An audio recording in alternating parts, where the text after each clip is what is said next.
Kalau dimanfaatkan dengan benar, api bisa menghasilkan barang-barang yang bermanfaat.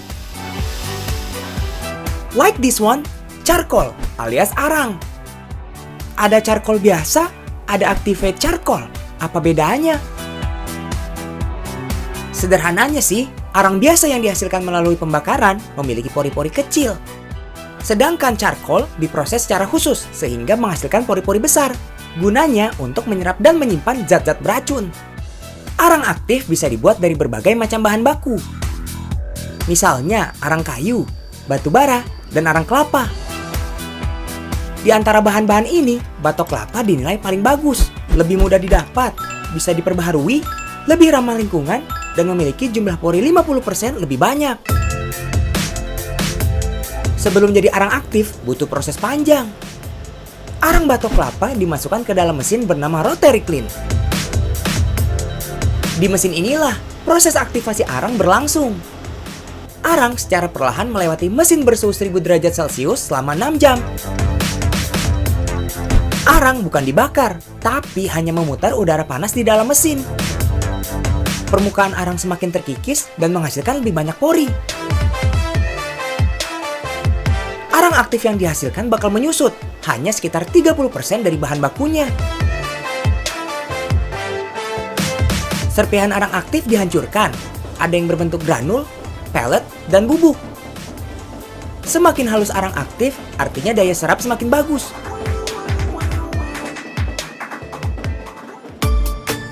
Coba kita uji yuk. Diujinya dengan cairan iodin.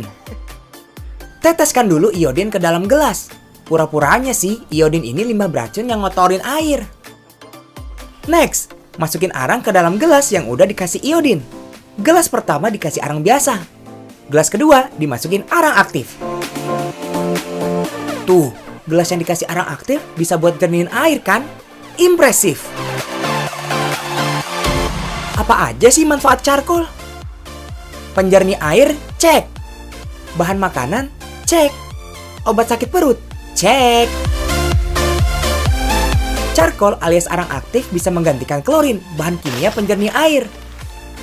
Arang aktif dinilai lebih aman daripada klorin yang bersifat karsinogenik atau berpotensi menyebabkan kanker. Penyaring berbahan klorin bisa menghilangkan warna keruh pada air, tapi bahan kimianya tetap larut.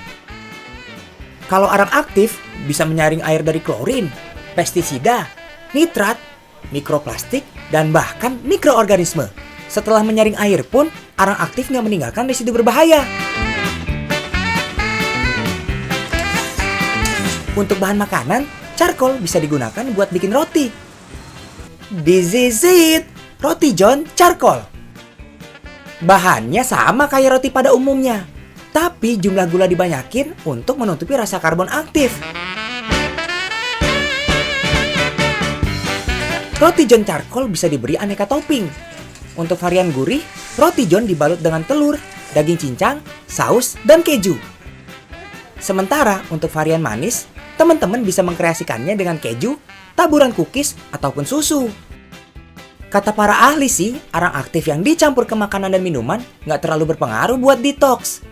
Gunanya sih lebih ke pewarna makanan aja, biar jadi hitam dan menarik.